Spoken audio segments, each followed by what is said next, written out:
A continuación, Destino 2016.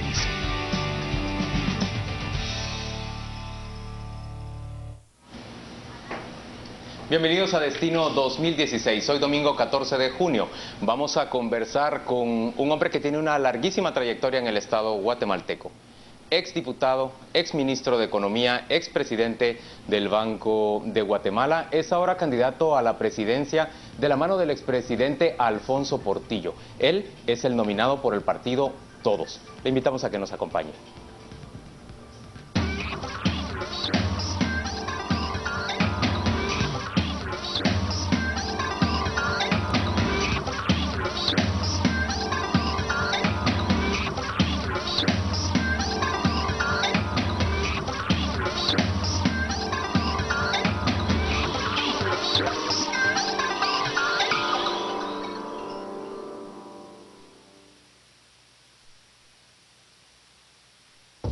Lizardo Sosa está como aspirante a la silla presidencial porque Alfonso Portillo Cabrera lo invitó personalmente.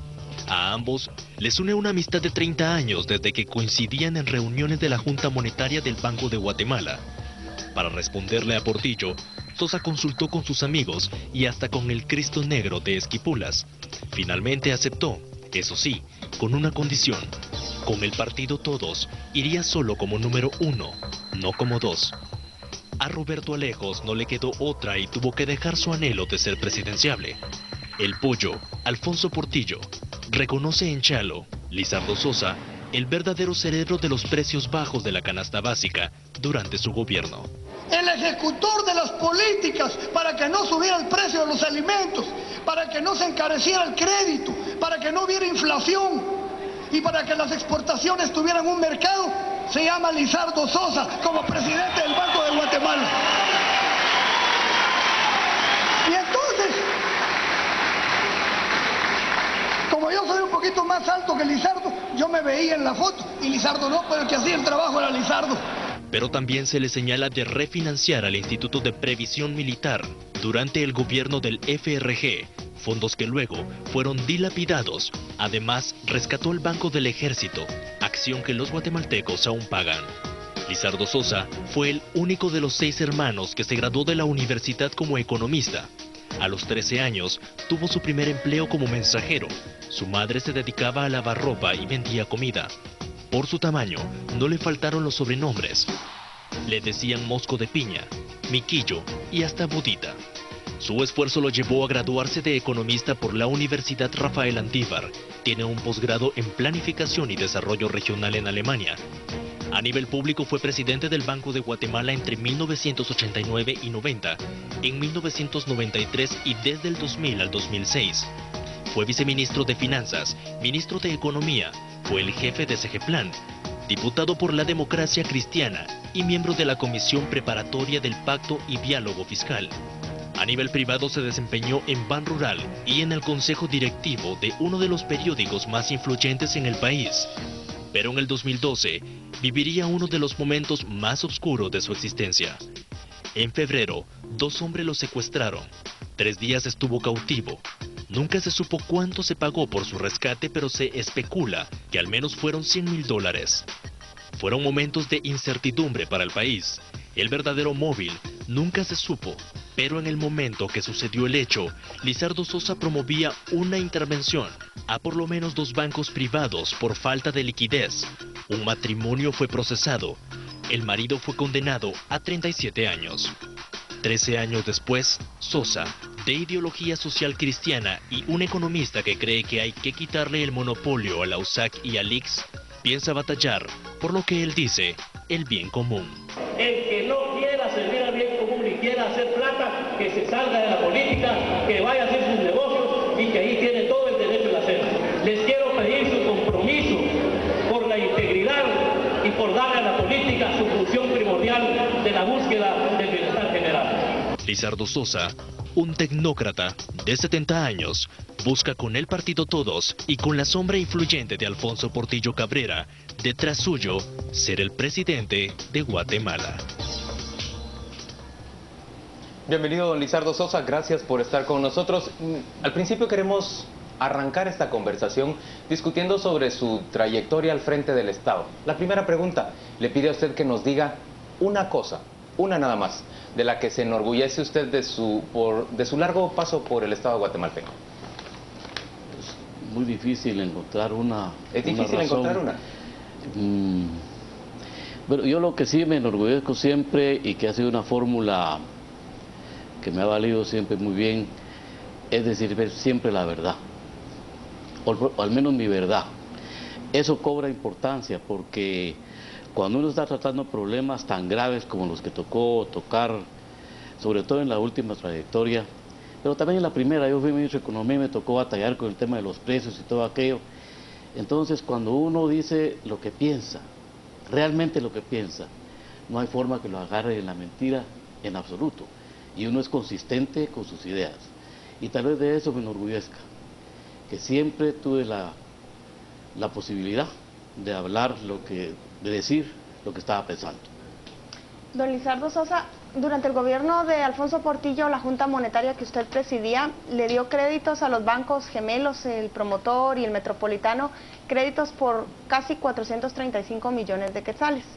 Ciertamente se recuperaron 178 millones con bienes inmuebles principalmente, pero se perdieron 256 millones incluso después de la intervención. Usted siempre ha defendido que la Junta Monetaria no la integraba usted, que no fueron acciones individuales, sino de un ente que tenía la facultad para dar esos créditos. Y defendió los resultados de la intervención. Pero mi pregunta en concreto es, si usted fuera presidente de la República, ¿cómo vería que el Banco Central le dé créditos a dos bancos que se están casi cayendo y pongan en riesgo el patrimonio de los guatemaltecos en vez de intervenirlos directamente? No, yo creo que ahí usted está con algún dato equivocado. Corríjame entonces. Porque la Junta Monetaria, en el transcurso de lo que yo fui presidente, nunca le dio dinero a ningún banco. El dinero que se dio y no fueron 400. En suma, los bancos del señor Alvarado se llevaron aproximadamente 1.500 millones, que sirvieron para pagar los depósitos de los cuentavientes. Es un dinero que se le dio a los bancos ya intervenidos, bajo las instrucciones de la Superintendencia de Bancos y el seguimiento de la política de la Junta. Yo me baso en una carta que usted le giró al presidente Oscar Berché, donde le decía 434.9 millones le otorgó la Junta Monetaria a los bancos gemelos antes de la intervención. Antes de la intervención y antes de que yo tomara el Banco de Guatemala, en el gobierno del presidente Arzú. No, fue en el año 2001, los créditos que le dieron en la presidencia de Alfonso Portillo. No, no hubo créditos para bancos. Es una carta firmada por usted, pero no queremos alargarnos tanto en esto como en cómo. Pero en todo caso, la política, a partir de la llegada mía al banco, que era una de las cosas que yo había platicado con el presidente Portillo para hacer, era ya no darle más a los bancos que estaban quebrados. Era inútil. El presidente Arzú tuvo la oportunidad de cerrar esos bancos antes del año 2000, y ahí sí les dieron, solo a estos dos bancos gemelos dieron como 800 millones, que se los llevaron. Don Lizardo, que no sirvieron para pagar depósitos, se los llevaron, se los dieron en créditos de nuevo. Ya en la política que aprobó la Junta Monetaria, a menos que mi memoria ya falle, se dio a los bancos para pagar depósitos a los depositantes, esencialmente. Don Lizardo, lo que agrava la percepción del caso de los bancos gemelos es que el principal accionista de los mismos era Francisco Alvarado McDonald, uno de los mayores financistas de la candidatura de Alfonso Portillo, y que en gran medida el gobierno del FRG se hizo de la vista gorda y permitió que se retardaran procesos de intervención. ¿Cómo se puede evitar que esa experiencia se repita? Que el interés de un financista que pone en juego la estabilidad de todo el sistema ponga en riesgo un gobierno, más ahora que usted corre por la presidencia. Sí me veo con la necesidad de aclarar, ¿verdad? Porque cuando yo asumí el Banco Central, y el banco que Alfonso me pidió que asumiera, me dijo ¿por qué? Y me dijo, yo necesito que usted defienda al Banco de Guatemala de Paco Alvarado. Y entonces le dije, entonces no tiene necesidad de nombrarme a mí para eso. Le dije, ¿por qué no separa a Paco Alvarado de su lado? Ya él ya tenía varias semanas de ser presidente. Yo tomé el Banco de Guatemala a principios de febrero del año 2000, porque sí me había hablado él, pero yo le dije que habiendo un presidente del banco sido nombrado para un periodo, solo si el presidente del banco renunciaba. Y Edín Velázquez, que era el presidente en aquella oportunidad, renunció el 28 de febrero, me parece.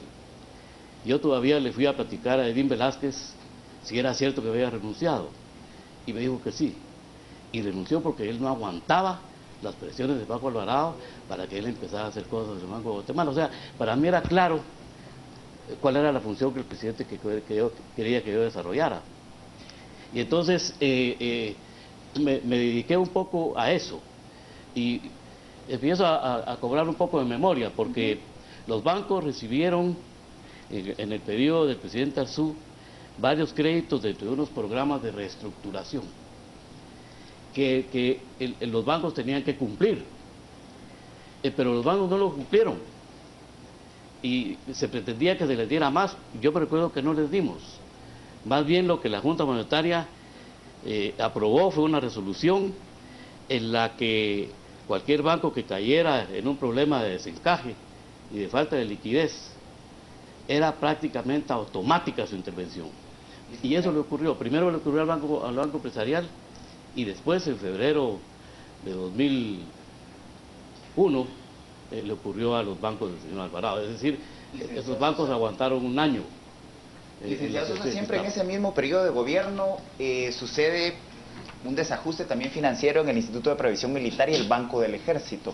¿Cómo se explica, digamos, el salvataje que se le da desde el Estado a ambas instituciones del Ejército? Se explica porque el problema de del sistema financiero, y creo que ustedes lo conocen muy bien porque son personas que han leído mucho, es que si un sistema financiero quiebra, si un banco quiebra, las pérdidas son tremendas. No solo las pérdidas de los ahorrantes y de los que están cerca de ese banco y de sus accionistas, es que se contagia. Se contagia la desconfianza, y eso puede generar pérdidas mayores. No sabe uno cuántos bancos se van a ir en una corrida bancaria. Esa preocupación hace que la autoridad monetaria procure que el banco no quiebre. En el caso de los bancos, ¿le habló usted del Banco del Ejército? Del Ejército, sí. El Banco del Ejército. Sí, el Banco del Ejército era propiedad esencialmente del Instituto de Previsión Militar. Estaba con problemas. Había habido un robo gigantesco. Había habido... Y unas pérdidas de fondos grandes. De una inversión que hicieron afuera. Y los guatemaltecos terminamos financiándoles esas pérdidas. Sí, sí. Eso así es. Por mucho que a uno le duela, así es. Pero nosotros no le dimos al Banco del Ejército ni un centavo más para que diera crédito a sus cuentavientes. La Junta Monetaria lo que le dijo al Instituto de Previsión Militar es: resuelvan el problema del Banco del Ejército. Porque entonces se trabajó lo de la fusión con el Crédito Hipotecario Nacional. Para que el Banco del Ejército pudiera ser fusionado con el crédito hipotecario, hubo que capitalizarlo, pero no fue el Banco Central. Estos fondos salieron del presupuesto nacional por la vía de un aporte extraordinario al Instituto de Previsión Militar. Han de haber sido 100 y pico de millones, no me recuerdo exactamente, pero eso fue lo que costó. Tenemos tiempo para una pregunta más, que es de Carmen. Una pregunta más, es acerca de su secuestro, que fue calificado en su momento como político económico o político financiero, justamente porque usted, siendo miembro de la Junta Monetaria, autorizó la intervención del Banco Promotor y el Banco Metropolitano. Además, usted habría impulsado una serie de reformas al sistema financiero. Háblenos sobre eso. Mire, al fin de las cansadas y de tanto pensar sobre lo que pudo haber ocurrido, aunque las fechas coincidían, esa era una duda que yo tenía. Los bancos fueron intervenidos el 20 y pico de febrero del año anterior, y era una casualidad que yo fuera secuestrado más o menos al año de la intervención de los bancos. Pero a la larga, yo no conocía a la persona que al final fue acusada y a la cual los tribunales me encontraron culpable. Nunca lo vi, de manera que no puedo decir él fue. Pero todas las demás pruebas, el lugar donde me tuvieron, la ropa con la que me dieron para cubrirme, la habitación oscura y las cosas que estaban ahí, y luego me parece que esa persona era la que había alquilado la casa, etcétera, fue encontrado culpable. Pues creo que fue una actuación de una delincuencia probablemente común u organizada para este tipo de actividades, porque me recuerdo que me habían tapado los ojos con una especie de lente grueso, así negro, y cuando me soltaron, me pusieron a ver para un lado y me dijeron, camina hasta la siguiente cuadra, eran las 4 de la mañana, ahí en Santa Catalina, en Villanueva, camina hasta la otra cuadra y regresa despacio. Cuando regrese aquí se va a ubicar, me dijeron. Yo pensaba que algo me iba a pasar cuando empezara a caminar, pero entonces me quitaron los lentes. Y le dije, mire, ¿por qué no me los deja? ¿Para qué los quiere? Le digo. ¿Te recuerdo? Le dije. No, dijo, porque nos van a servir. Quiere decir que como que se dedicaban a ese negocio. Pero no tuvo nada que ver entonces con esta reforma ni con la intervención. Yo francamente, yo descartaría esa posibilidad. Hoy en Destino 2016 estamos conversando con Lizardo Sosa, quien es candidato presidencial del partido Todos. Vamos a ir en este momento con nuestro compañero José Ávila, quien nos dice qué se están cuestionando, qué están diciendo nuestros televidentes por medio de las redes sociales. Adelante, José.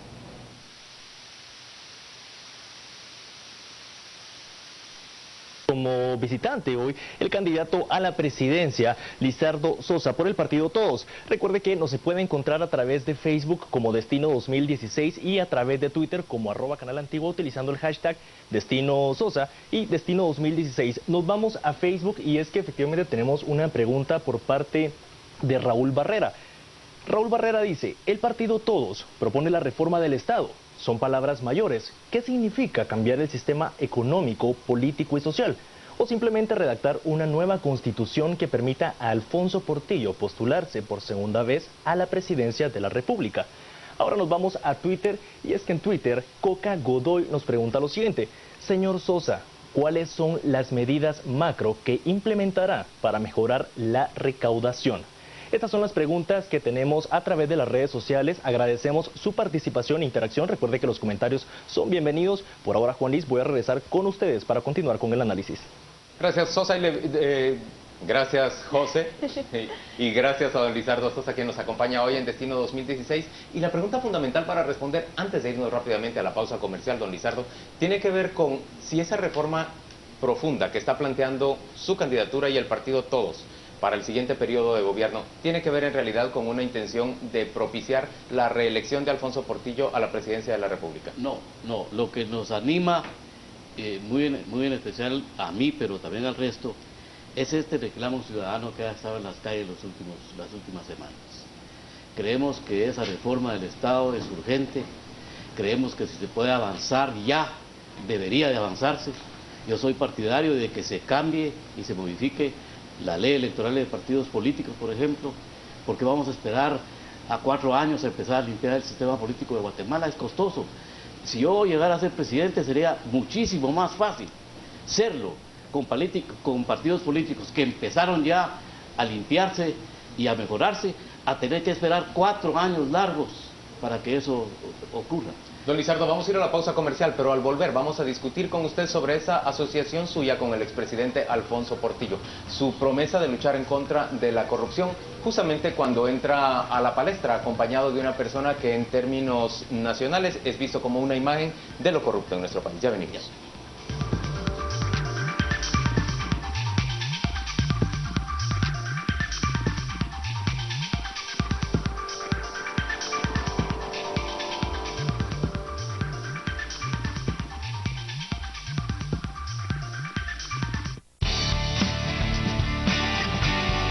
Estamos presentando Destino 2016.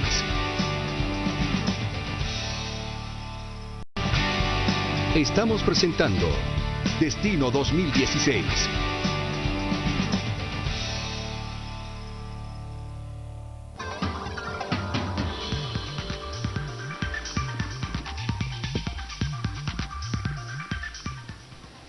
Lizardo Sosa, candidato presidencial del partido Todos, nos acompaña hoy en Destino 2016. Y Gustavo Berganza tiene la primera pregunta de este segmento. Lizardo, usted se ha asociado con una persona que es un exconvicto, delincuente confeso del delito de apropiación indebida. Es decir, ¿qué le garantiza a usted que alguien como Alfonso Portillo no va a incurrir nuevamente en ese delito de corrupción? Yo ya lo he expresado en un programa a las 8:45, cuál fue mi experiencia personal con Alfonso, y yo tengo confianza que él va a respetar su palabra. Creo que la experiencia que ha sufrido estos últimos 5 años también contribuye a que él esté en la mejor disposición de corregir sus errores. Pero yo creo que también hay que decir que el tema de Alfonso se puede evaluar de varias formas. En el ámbito jurisdiccional en Guatemala, él fue absuelto. Y sobre la base de la acusación de los 70 millones de dólares del juicio acá, más lo de Taiwán, se fue a Nueva York. Y allá, una por una, las pruebas de los 70 millones no encontraron ninguna y quedaron solo los Sin embargo, de Taiwán. confesó. Sí, pero hizo un acuerdo, porque no le pudieron probar lavado de dinero. Pero a partir de una confesión. Sí, bueno, pero si no estuviera allá él todavía, y su decisión fue, acepto que cometí, y lo ha dicho en público, él cree que sí hizo mal en recibir dinero cuando él ya era presidente. Había recibido un regalo que lo han recibido todos los políticos de Guatemala dentro de la política de la diplomacia del dólar de Taiwán, no solo de Guatemala, también de Costa Rica, El Salvador, etcétera. Nada más, yo creo que hay que tenerlo en cuenta. Y luego hay que valorar cómo eso en la opinión pública lo califican las élites y cómo lo ve la población en general. Don Lizardo, justamente en ese tema. Usted es un economista muy respetado, muy reconocido entre el sector empresarial, el sector cooperativo, la academia, tanques de pensamiento, y diríamos que en general, de entre la clase media urbana y media alta para arriba. Y justamente son en esos segmentos en donde hay más rechazo hacia las actuaciones de Alfonso Portillo, y justamente son esos actores los que califican las acciones de Alfonso Portillo como corrupción. ¿Cree usted que está arriesgando su buena imagen y el respeto que tiene entre esos actores al ir en un proyecto político de la mano con Portillo y la forma como se le percibe? No, creo que no. Aquí, francamente, le digo, yo creo que cada quien tiene que cargar con sus propios demonios. Y en este caso, Alfonso que cargue con los de él, yo cargaré con los míos. En este proceso político que estamos, lo que hemos platicado, él va a ser seguramente diputado por el Estado Nacional y jugará su papel en el Congreso, pero el presidente de la República voy a ser yo. Y ya dije cuáles son mis condiciones. Yo quería a mi vicepresidente, y los funcionarios que se nombren y las políticas que se realicen van a ser porque el presidente las decide. Por supuesto vamos a consultarlo con los políticos en el Congreso y afuera, y entonces yo pagaré mis propios demonios, y en tanto que Alfonso que pague los de él. Ahora bien, en ese mismo programa de las 8:45 usted denunció su inconformidad con que se incluyeran en los listados de diputados un grupo de diputados impresentables. ¿Qué fue lo que finalmente lo convenció para que esos impresentables fueran en el listado de diputados? Mire, no fue fácil. Cuando yo al final tuve una reunión en donde prácticamente ya estaba todo arreglado para que yo fuera el candidato presidencial, y se me comunicó que había ya, en el caso de algunos, la imposibilidad de evitarlo. Yo pedí perdón para retirarme. Yo dije que eso no era lo que yo había hablado, que me permitieran unos minutos para reflexionar. Y me fui a la casa. Quería hablar con mi esposa del asunto. ¿Con ella fue a hablar? ¿Con su esposa? No estaba. De manera que me encerré, reflexioné y no me costó mucho. Sentí que alguien me decía que no tenía derecho a sentirme perfecto, puro, angelito de Dios, y dije no. Y me di cuenta, si me voy a meter a la política de nuevo, no puedo aspirar a que lo haré con angelitos y con personas vestidas con su primera comunión. Don Lizardo, es en ese mundo real en donde la política se vive, entonces tomé la decisión de participar. Pero sí le digo, hay todavía un par de problemas que no fueron resueltos en la Asamblea en Alta Verapaz, en donde a mí me consta que el partido hizo todo lo posible para que la persona que era la diputada Hueso, para que ella no fuera nominada. Se hizo por parte de ella todo el esfuerzo por lograrlo, y por parte del partido todo el esfuerzo para que no lo hiciera. Y por fin, el sábado, una asamblea general en Alta Verapaz, en donde las bases eligieron a su listado de diputados nuevos. ¿Y usted está satisfecho con que un sobrino de Alfonso Portillo sea candidato al Parlamento Centroamericano? Eso no es otorgarle una beca a un pariente, eso no es seguir con las viejas prácticas. Es una decisión ya tomada, no estaba perfectamente pero la pregunta de ello. es si usted está de acuerdo. Tendería a no estar de acuerdo, pero ya es una realidad. ¿Qué Ahora, tanto respaldo siente usted del partido? ¿Siente que usted es un actor externo que se monta en ese vehículo o siente que ya hay una vinculación con el proyecto? Mire, yo estoy en eso, ¿verdad? Siempre es un poco difícil el acercamiento, pero me siento muy bien con Roberto. Hemos platicado ya bastante largo. Yo creo que hay una alianza de conveniencia. Definitivamente con lo que estamos viendo que está ocurriendo en las primeras salidas que hemos tenido, el Partido Todos seguro va a salir fortalecido de esta contienda electoral.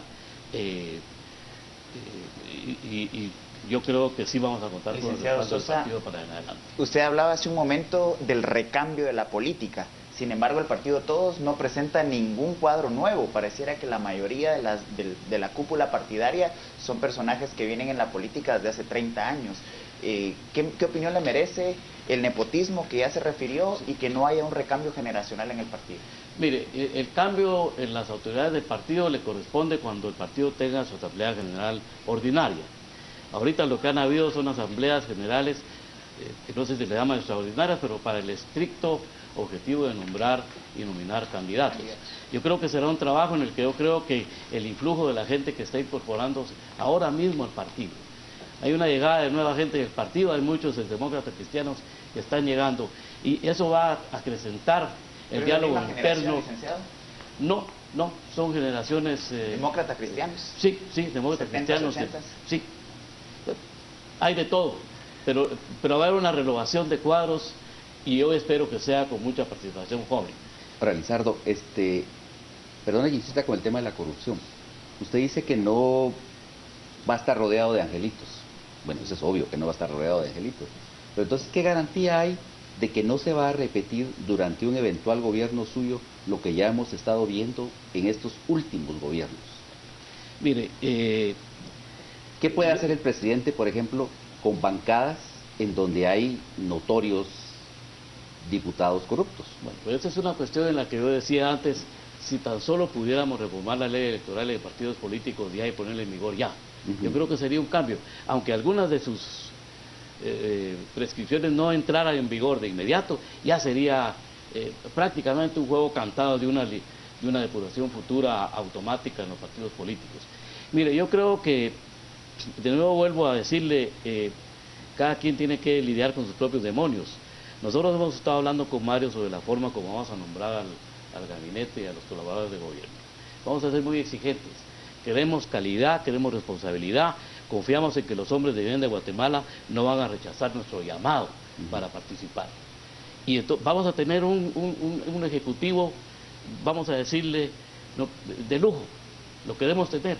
Don Lizardo, déjeme preguntarle a partir de ahí, ¿qué proponen hacer en ese ejecutivo? Discutamos ahora sobre su oferta de gobierno, ¿qué propone hacer ahí?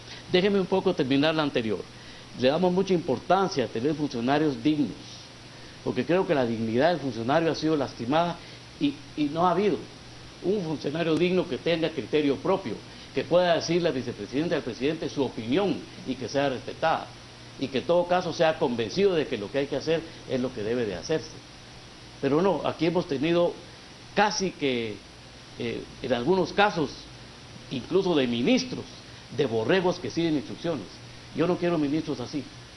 Yo quiero ministros con criterio, que piensen y que tengan sus propias posiciones. ¿Para hacer qué cosas? ¿Cuál es su proyecto? Aquí vamos. Yo creo que estamos en la fase final de un trabajo que ha sido ahora dirigido por Mario. Acabamos de entrar a esto. Hace 40 días que yo estuve con ustedes, yo no sabía que iba a ser candidato. Sin embargo, Mario es un excelente técnico, excelente trabajador, ya logró armar juntamente con los profesionales del partido un plan de gobierno que esperábamos anunciar la semana entrante. Creemos en que hay dos ejes ahí, la reforma del Estado por un lado, en donde lo que se plantea es el rescate de las instituciones, y el otro eje es un gobierno para servir al pueblo. Son ahorita frases muy generales, pero vienen un gran detalle en el plan de gobierno que me parece que aquí no hay el tiempo para poderlo tratar. A mí me da duda, ¿qué gana usted con esta candidatura? Es fácil ver que gana Alfonso Portillo, regresa al Congreso, se puede reivindicar incluso. El partido de Roberto Alejos se levanta con la candidatura de él, hay una revitalización de ambos grupos. Pero usted está en medio y yo le pregunto, ¿qué gana? ¿Le ofrecieron, por ejemplo, dinero por su candidatura? o usted tiene que aportar dinero, o usted como animal político gana nada más como la plataforma para volver a estar en la palestra pública? Mire, yo no gano nada en lo personal. Realmente hace 40 días yo no sabía que iba a ser candidato. No tengo 10 años de estar esperando a llegar, ni 4, ni he cometido fraude de ley para ser candidato. Yo hace 40 días no lo sabía, no gano nada más que tal vez un premio que la vida me da. Siempre me gustó ser político y la vida me da la oportunidad de al final volver a hacerlo y de poder hacer lo que siempre soñé, que es un político de verdad. Un político cuyos principios lo llevan a usar la política en procura del bien común y no del bienestar propio. Y creo que puedo servir para eso. Esa es mi ganancia. Es una ganancia más bien espiritual y que se me da sin que la haya pedido. Yo quiero retomar la pregunta de Juan Luis en términos de los ejes de su plan de gobierno. Yo sé que pues no hay el tiempo suficiente para exponerlo en detalle, pero me imagino que haya algunos pilares específicos que lo van a diferenciar de otros partidos políticos, eso por un lado, y por el otro, bien sabe que el país tiene una situación financiera bastante frágil. ¿Ustedes realizaron algún diagnóstico sobre los recursos, tanto financieros como humanos, para echarlo a andar? Mire, esto de los diagnósticos es una cuestión que hoy por hoy es una especie de diagnósticos móviles, porque la situación se va deteriorando cada día, no solo en lo económico, en lo político y en lo social. De manera que uno no termina de hacer estimaciones y cuentas de lo que puede ocurrir, al menos de que hasta que termine esto. Por eso es muy importante que el tema de la crisis política se resuelva para poderle poner fin al deterioro en otros campos. Pero mire, aparte de lo general que el gobierno desea llevar, nosotros sí creemos en un área prioritaria. Creemos que el tema de la desnutrición debe ocupar desde los primeros días del gobierno. Eso es indispensable. ¿Desnutrición como tema prioritario? Desnutrición. Combate a la corrupción, en donde hay todo un planteamiento de convocar a un Frente Nacional contra la Corrupción. Vamos a usar todos los mecanismos que ya la técnica ofrece para poder tener controles y auditoría social que evite la corrupción. El otro tema es de la seguridad ciudadana y el tema de la coordinación interinstitucional que nos asegure éxitos en la desnutrición, en la lucha contra la corrupción y en el tema de la seguridad ciudadana. Ahora, Lizardo, uno de los grandes problemas precisamente del tema del combate a la desnutrición ha sido el desfinanciamiento del Estado. Sí, ¿cómo piensa usted, de dónde va a sacar usted los recursos para volver a implementar todos esos programas para hacer que los niños crezcan sanos y sin desnutrición? Mire, sí, yo creo impuestos, que, bonos, préstamos. Sí, aquí en esto hay uno que quisiera acelerar en este momento. En esto el combate a la corrupción juega un papel muy importante. Barato. La corrupción a través de coimas, comisiones, etcétera, etcétera, se lleva el 20% del presupuesto del Estado. Barato, hemos estado haciendo estimaciones que ha estado haciendo Mario con otras gentes. Esos son 12.000, 13.000 millones de quetzales. De todas formas, el presupuesto está desfinanciado, licenciado Sosa, con un vacío de por lo menos 18.000 millones de quetzales. Sí. ¿Cómo financiar eso, siendo que el tema de la desnutrición requiere una inversión fuerte en materia de inversión Creo social? que sí. Mire, ese es un tema que hay que tomarlo en su momento. Como le digo, hasta que terminemos este proceso y tengamos un poco cuentas más claras, estamos en el mes de junio, vamos a empezar el 14 de enero, esperemos que esta crisis institucional termine cuanto antes para poder empezar a hacer unas planificaciones más concretas. Mire, es simplemente orden de prioridades. Yo creo que el país, que para nosotros, cada vez que un niño muere de hambre, deberíamos interpretarlo como una bofetada en el rostro. No lo podemos permitir. Eso es, entonces se suspenden programas innecesarios para poder financiar lo que es prioritario. Licenciado, pero el presupuesto para el primer año del próximo gobierno va a ser prácticamente diseñado por el Partido Patriota y Partido Líder. ¿Qué esperanzas le quedan de tener un presupuesto que le permita hacer lo que usted está planteando? Bueno, yo creo que ahí va a haber que plantear una reforma del presupuesto que eventualmente se pueda dejar. El Congreso de la República igualmente tiene la responsabilidad institucional de aprobar el presupuesto para el año entrante en las fechas que la Constitución y la ley establecen. Lo veremos, trataremos de influir y si no, nos prepararemos para una acción de reforma del presupuesto en los primeros días de la gestión del gobierno. Lizardo, regresando al otro eje que usted nos mencionaba de su plan de trabajo, su plan de gobierno, que es la reforma del Estado, ¿está dentro de su plan de trabajo la idea de una reforma constitucional en los primeros, 6 meses de un gobierno de Lizardo Sosa? No estoy todavía en la seguridad de podérselo afirmar.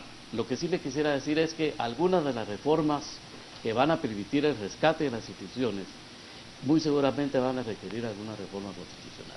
Y entonces, si así fuera el caso, el gobierno de la República prepararía una iniciativa para someter a consideración del pueblo una reforma que incluya aquellos aspectos estrictamente necesarios para obtener el objetivo deseado. Y una pregunta, el hecho de que Roberto Alejos, que ha sido la cara visible del partido Todos, pues hoy no quiera participar por ningún cargo de elección popular, ¿se puede entender como que se estuviera guardando para postularse como candidato a una eventual asamblea constituyente? ¿Está eso dentro del tablero del partido Todos? Yo creo que sí, sería perfectamente, sería natural que así fuera, y debería ser acompañado por otras gentes que renoven un poco el pensamiento de lo que va a llegar ahí. Y bueno, y Roberto estará seguramente al cargo del partido, y creo que debería dedicarse a ver cómo trabaja para fortalecer el partido y convertirlo en un partido político de verdad, con una visión de largo plazo. Es algo que casi ningún partido ha logrado en Guatemala, y creo que eso es importante para el país. Destino 2016, hoy conversamos con Lizardo Sosa. Vamos a escuchar por medio de nuestro compañero José Ávila qué están diciendo los televidentes por las redes sociales. Muchas gracias, Juan Luis, y efectivamente continuamos con los cuestionamientos por parte de los televidentes a través de las redes sociales. Nos vamos rápido a Twitter, y en esta ocasión Roberto Lam se pregunta: señor Sosa, si usted ganara la presidencia, ¿haría reformas a las leyes? Y si lo haría, ¿cuáles serían las principales? Sebastián Murúa nos pregunta: ¿cómo va a incentivar la inversión? ¿Qué opina de la corrupción en las aduanas? Y por último tenemos otra pregunta, que es de Douglas Guerra: ¿cómo promoverá la transparencia en el manejo financiero del Estado si lo apadrina un ex reo que fue sentenciado? Estas son las preguntas, Juan Luis, que tenemos por el momento a través de las redes sociales. Recuerde participar con nosotros a través de Facebook, donde nos encuentra como Destino 2016, y a través de Twitter como @CanalAntigua con el hashtag, Destino Sosa y Destino 2016. Yo regreso con ustedes, Juan Luis, para continuar con el análisis. Gracias, José. ¿Cómo combatir, don Lizardo, la corrupción en las aduanas? Mire, la corrupción en las aduanas hay que combatirla. Yo creo que es la cuestión más allá. No solo es la corrupción en las aduanas, es la corrupción en todas partes. Y yo creo que, yo francamente le digo, yo le veo hasta relación con la ley electoral de partidos políticos. Porque lo que nos tiene enfermos es el sistema de partidos políticos actuales. Lo que nos tiene enfermos es que la corrupción que se hace en las aduanas y en otras partes es parte de un pacto político. Es parte de un botín. Es parte de un botín político. No que aspiran, que lo están disfrutando. Yo creo que es evidente que hay un acuerdo político aquí entre dos fuerzas políticas, el Patriota y el Líder, en donde se han estado repartiendo todos esos productos de la corrupción.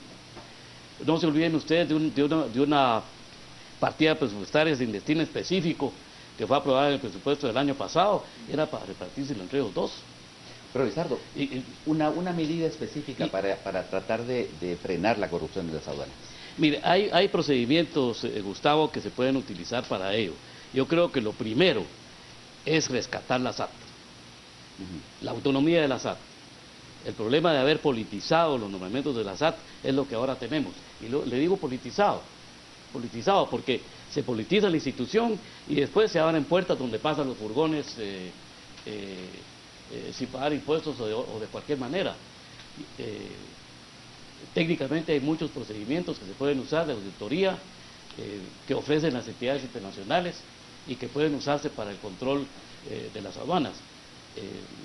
Yo no tengo un conocimiento específico ahorita de ellos, pero que se pueden usar y están a la disposición de la autoridad para poderlos poner en práctica. En Destino 2016 conversamos hoy con Lizardo Sosa, candidato a la presidencia por el partido Todos.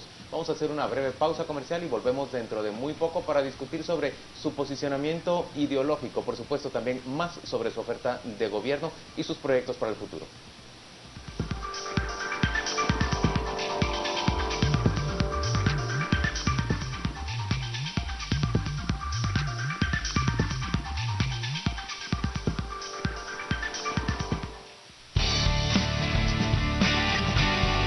Estamos presentando Destino 2016.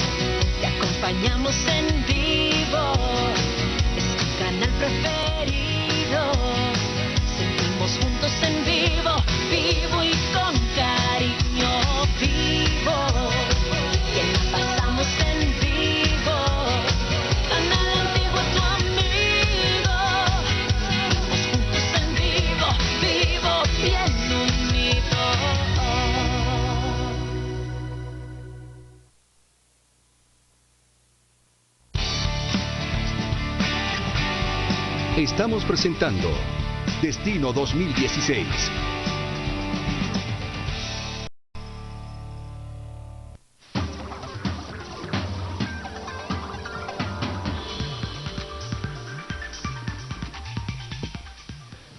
En Destino 2016 conversamos con Lizardo Sosa, candidato a la presidencia del partido Todos. Carmen Ortiz tiene la primera pregunta de este segmento.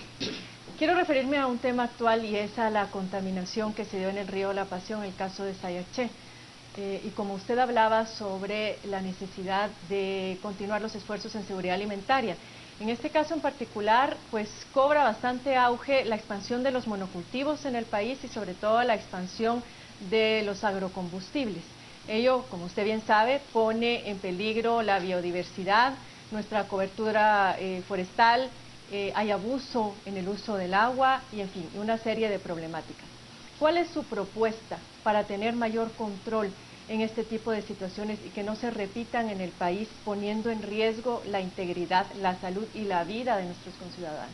Mire, el tema del equilibrio ecológico y de la protección del medio ambiente es algo a lo que en el país se le da solo una importancia nominal, pero que no se ha hecho todo lo necesario para poder lograr que las empresas que trabajan en la industria, en la agricultura, tengan todos los mecanismos y cuidados necesarios para evitar los problemas como lo que ocurrió hace algunos días en el río de la Pasión. Lo mismo ocurre en otros lugares de la República. No hemos tenido durante años la capacidad de imponer a todos los industriales y sectores urbanos que tiran sus aguas servidas hacia el lago, hacia el río Villalobos, que es el que está enfermando y que al fin va a terminar por acabar con el lago de Amatitlán. Pero además de eso está la seguridad alimentaria, porque usted sabe que muchos campesinos han sido despojados de sus tierras y no pueden dedicarse a la agricultura. Sí. Eso pone en riesgo a toda la ciudadanía. Es correcto, es correcto. Yo comparto con usted ese criterio y yo creo que hay que trabajar todavía bastante más para poder imponer con autoridad por parte del Estado lo que debe hacerse para la protección de la naturaleza y que evite este tipo de problemas como los que se está dando actualmente, que no solo pone en riesgo la cuestión alimentaria, sino que puede incluso tener consecuencias graves a nivel del territorio nacional y río abajo, porque el tema de la contaminación de un río tan importante como el río de la Pasión incluso es transnacional. Es transnacional. Hay que trabajar en eso, yo creo que tenemos los instrumentos básicos para poder iniciar. Don Lizardo, déjeme preguntarle, es que el tema es un asunto bastante más profundo y complejo. Hablamos del medio ambiente. Es muy difícil o prácticamente imposible imponerle un comportamiento, una regulación apropiada a numerosas industrias y a numerosas empresas. Pero es que en términos generales, en Guatemala el Estado parece tener muy escasa autoridad y muy escaso poder regulatorio frente sobre todo a los poderes económicos, por supuesto, y a los poderes de hecho. ¿Cómo hace un presidente de la República para ganar esa autoridad para el Estado? Yo creo que en este caso, Juan Luis, yo creo que debe de emitirse una legislación para que la responsabilidad sea de las empresas. Realmente no hay Estado posible, capaz de andar supervigilando a cientos, centenares y miles de empresas que hagan las cosas como deben de hacerlas. ¿Usted no piensa que es una regulación? Ministerio de Ambiente. Yo creo que es una regulación que obligue a las empresas a determinados comportamientos y la capacidad de supervisar los efectos de lo que están haciendo. y toda la autoridad legal y todo el peso de la ley para que aquella empresa que no cumpla con las prescripciones que la ley establece para asegurar la protección del medio ambiente, pague el costo del daño que está ocasionando. Licenciado Sosa, usted ha planteado la reforma del Estado profundo. ¿Usted estaría de acuerdo, por ejemplo, de elevar hasta un 40% la participación del Estado en actividades extractivas? Un poco en la línea de lo que se está planteando, darle ese control al Estado sobre todas las actividades mineras. Yo creo que la parte del Estado en ese tipo de actividades extractivas hay que llevarla hasta el límite que el mercado lo permita. Porque puede ser que sea 40, puede ser que sea 50 o que sea 30.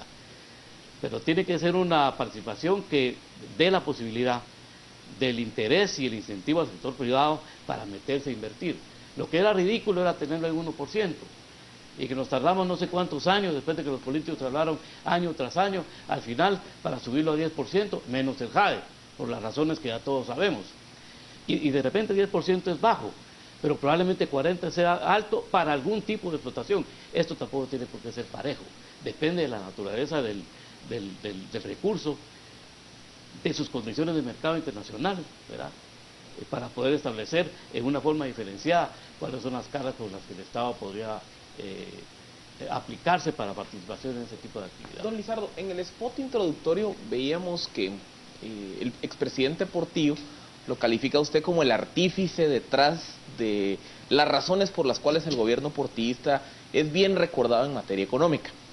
En esta elección estamos viendo, las encuestas así lo dicen, que 6 de cada 10 guatemaltecos, su principal preocupación es el desempleo o la falta de ingresos. Pero aparte, 7 de cada 10 guatemaltecos operan en el marco de la informalidad. ¿Cómo atender las demandas de empleo formal de la ciudadanía y cómo trasladar a ese 70% de la informalidad a la formalidad? Es una tarea titánica, no es imposible. Yo creo que hay una serie de desincentivos a la formalidad y hay muy pocos incentivos a la formalidad. Yo creo que hay que plantearlo desde el mismo punto de vista de la política tributaria. Hay que plantear un sistema tributario que no expulse empresarios al sector informal, que sea fácil, que sea posible cumplir con las obligaciones fiscales de una manera adecuada. Pero ¿qué gana el que se formaliza? ¿Qué beneficio recibe? Yo creo que debe haber toda una política de apoyo, por ejemplo, en áreas de capacitación, en áreas de favorecer la seguridad social de los trabajadores, en otra serie de posibilidades que el Estado podría facilitar para no solo crear un sistema tributario menos expulsivo, sino que también otras condiciones que atraigan a la gente y le muestren la ventaja que puede tener la formalización. Una de ellas, indudablemente, debe ser el tema de las microfinanzas. Tenemos que desarrollar un sistema legal que permita que las pequeñas entidades que se dedican a esa actividad lo puedan desarrollar en condiciones más competitivas como el resto del sector financiero, como no ocurre actualmente. O sea, yo creo que es un problema de incentivos frente a una serie de desincentivos que tiene actualmente el empresario informal para poderse formalizar. Lizardo, es indudable que en Guatemala se necesita una gran participación del gobierno para tratar de jalar de la pobreza y subirla hacia la clase media a grandes sectores de la población, ¿no? Sí, se ha experimentado con programas sociales en los cuales el gobierno ha asumido el principal rol como de Santa Claus, dándole fertilizante, un programa que instauró el presidente Portillo. Luego más adelante vimos lo de los programas sociales instaurados por el gobierno de Colón bajo la supervisión de Sandra Torres, pero que en realidad todo esto se ha convertido en una razón de clientelismo, en otra forma de la corrupción del sistema político, de la compra de voluntades. Es decir, ¿cómo vamos a hacer para sacar de la pobreza a esa gente sin incurrir en prácticas clientelares y en proyectos como el de los fertilizantes, que en realidad ya se ha comprobado que no sirve para nada? Mire, el problema es ya no practicar políticas clientelares, sino transformarlo en una política realmente sobre bases firmes de análisis y clasificación de las personas que están por recibir la ayuda. Estas políticas clientelares no van a resolver el problema. ¿Cuántos alimentos se han distribuido a través de las bolsas seguras o bolsas solidarias o como quiera que se le llame y los niños se siguen muriendo de hambre donde realmente hay desnutrición? Entonces yo creo que hay que cambiar esto. No más políticas clientelares. Yo no entiendo las políticas Pero sí clientelares. mantener los programas sociales Por de supuesto apoyo. que sí. Esa es función del Estado. Crear esas políticas sociales que puedan compensar esas deficiencias que el mercado genera, que va creando muy pocas condiciones para algunos, en tanto que las mejora para otros. El Estado debe tomar de los que están bien para ir y tratar, no de darles, porque eso de regalar no es nada bueno. La política social debe ser aquella que temporalmente va en auxilio del que no tiene para poderlo poner en capacidad de valerse por sí mismo. Pero los fertilizantes llevan 15 años.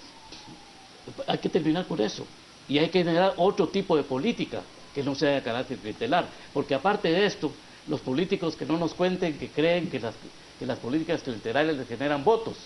Eso no es cierto, porque si así fuera, hubieran repetido ya varios gobiernos que han hecho políticas clientelares. Eso no es cierto.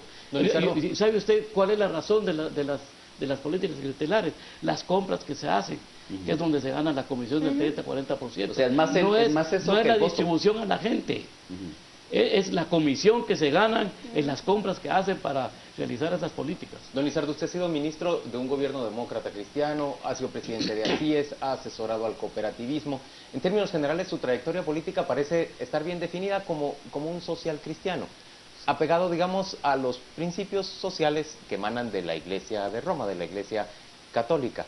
¿Cabe ese posicionamiento en una Guatemala cada vez más fragmentada y dispersa en términos de denominación religiosa, y en donde cada vez más se impulsa el individualismo, sobre todo por las iglesias pentecostales en el país? ¿Cabe un posicionamiento como el suyo? Yo diría que lo que usted acaba de describir es ahora, más que nunca, que cabe un planteamiento como el que yo sostengo. ¿Por qué? Bueno, cuando usted habla del origen social cristiano, sí tiene un origen social cristiano católico, que fue la iglesia que lo convirtió en una doctrina que está escrita. Pero esta doctrina no pelea con las otras denominaciones cristianas. Y es más, cuando hemos hablado, por ejemplo, y es la economía social de mercado, la que adopta estas enseñanzas de la doctrina social cristiana, cuando hemos hablado de la economía social de mercado, estas formulaciones doctrinarias para el manejo de la cuestión económica y social son compatibles con el budismo, con el islamismo, con el protestantismo, etcétera, etcétera, incluso con religiones mayas. Hay un estudio del Banco Mundial que así lo indica. Y yo creo que hay que plantearlo con valentía. Creo que no tenemos que estar buscando, por otro lado, cuando tenemos toda la riqueza de una elaboración filosófica que puede servirnos para una orientación política. Don Lizardo, tenemos una serie de preguntas muy rápidas que esperan de parte suya una respuesta lacónica, verdaderamente escueta. Pablo Hurtado arranca con esos conceptos. Nos puede contestar mejor si es con una frase cortita. ¿A favor o en contra del aborto? En contra.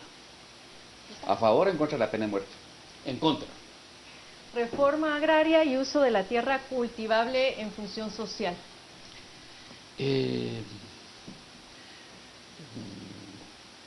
Reflexionable. Legislación antimonopolios y secreto bancario. Definitivamente a favor. Si estuviera en los zapatos de Otto Pérez, renunciaría.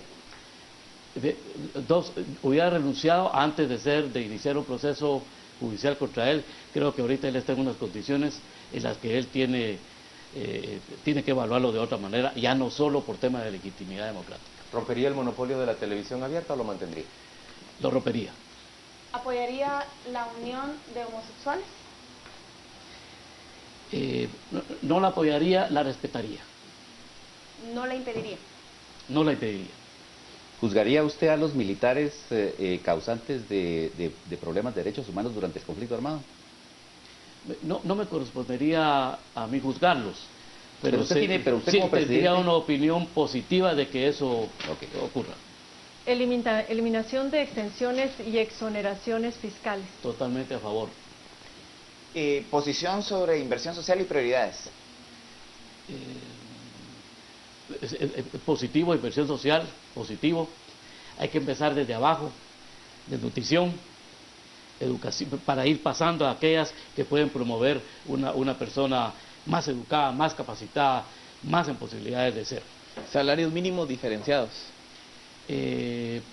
A favor. Don Lizardo Sosa, hablemos de financiar desde el Estado educación sexual, para los alumnos de secundaria y distribución de métodos anticonceptivos? La primera parte de su pregunta sí, la segunda, enormes dudas. Tiene conflicto al respecto.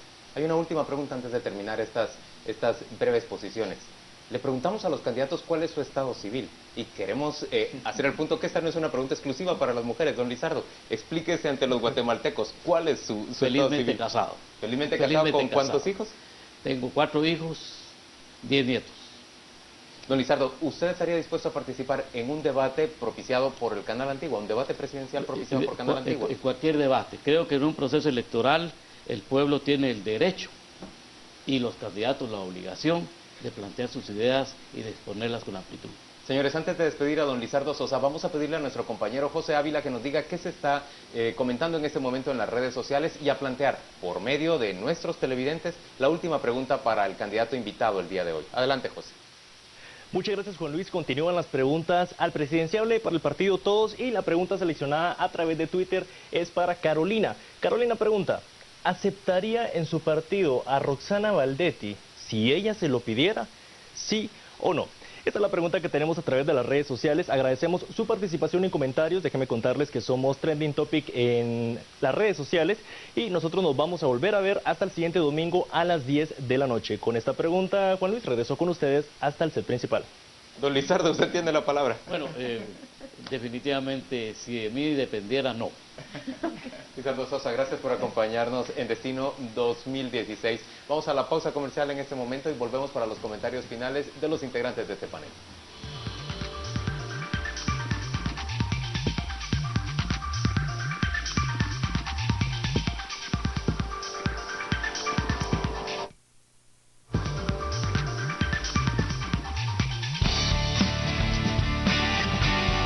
Estamos presentando Destino 2016.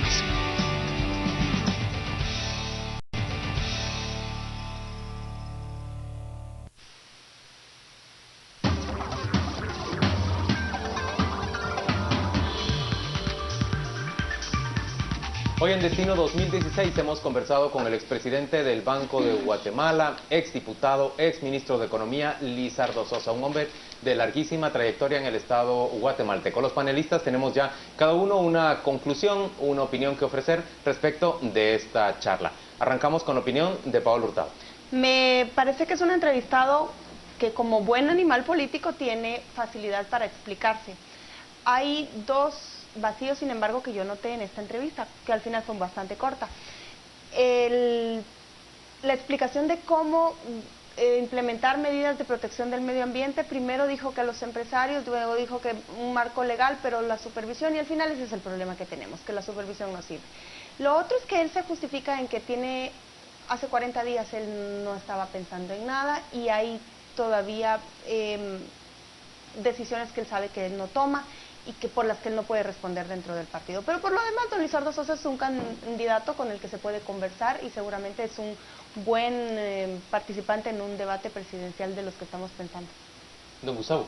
Yo creo que una de las grandes limitaciones que tiene él, por ejemplo, es precisamente en su adscripción religiosa, que le impide, por ejemplo, aceptar la posibilidad del control de la natalidad, de la repartición de anticonceptivos como parte de una política de Estado. Ahí se ve que pesa muchísimo su religión. Pero luego, digamos, en otros aspectos me parece que es interesante la manera como afronta la crítica a los programas sociales. Es decir, los programas sociales son necesarios, pero no de la manera como están siendo utilizados. Y es interesante el punto que él dijo sobre que en realidad los programas sociales manejados clientelarmente no es la razón de ser de cómo se están manejando ahora, sino que es precisamente la corrupción, es decir, hasta ese nivel de descomposición ha llegado.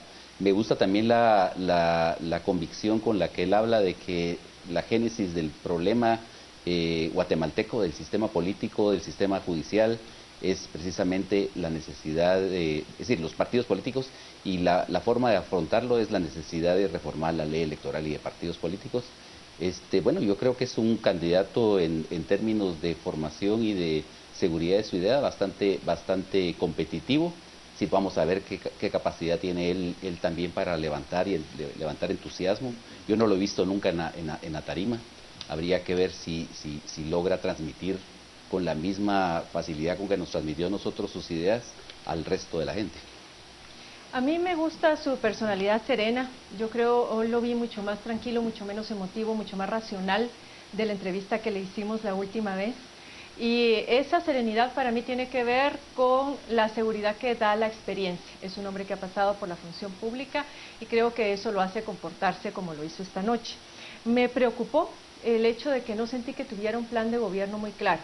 Me dio la impresión de que se ha desgastado más en tratar de llegar a acuerdos al seno del partido todos, de reestructurarse, de ponerse de acuerdo con las candidaturas y como que postergaron el plan de gobierno y lo dejaron en un segundo o tercer plano. Me impresionó negativamente la ambigüedad con la cual respondió a algunas de las preguntas y lo atribuyó a eso.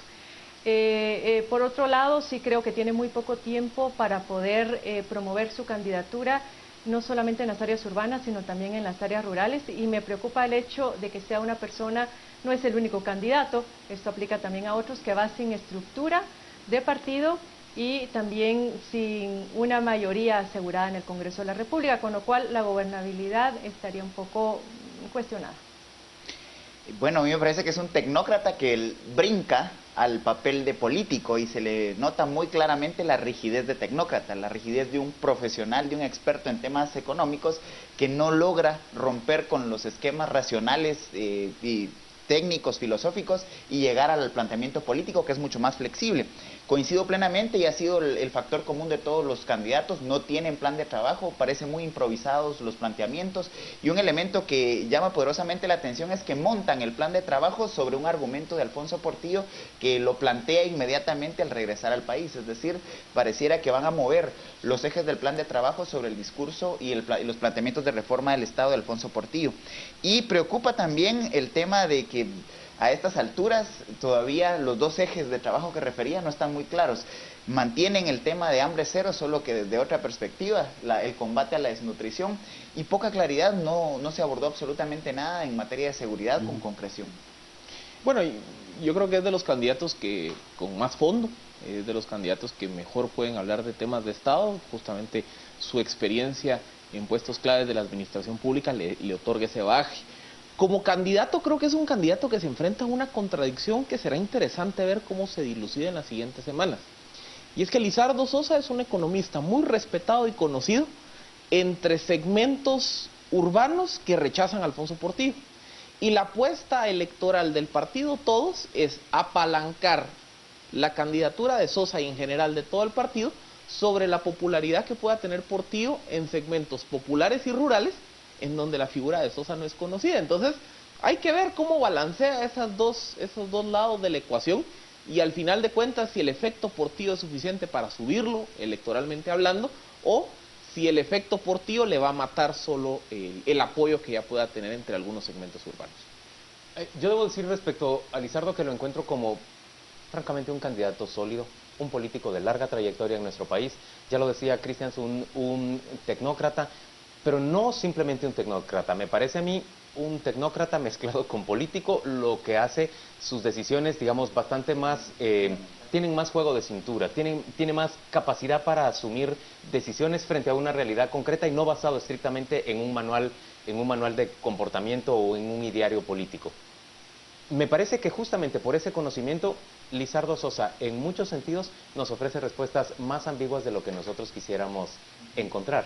Porque una persona que conoce el Estado guatemalteco sabe las limitaciones, sabe exactamente de dónde puede y de dónde no extraerse la plata, entiende bien que es muy difícil comprometer una propuesta concreta ante la precariedad de la situación. Y en lo único en lo que yo lo veo determinado es en el tema anticorrupción y en la explicación que él ofrece respecto de la corrupción. Y en otro tema en que lo veo determinado también es en ese señalamiento breve que hizo al Partido Patriota y al Partido Líder del connubio en el que viven para favorecerse tanto de la corrupción como de las prácticas políticas. Señores, hemos llegado al final de este Destino 2016. Muchas gracias a todos y gracias por supuesto a usted que nos acompaña desde su hogar. Gracias por estar con nosotros y le invitamos a seguir en sintonía del Canal Antiguo.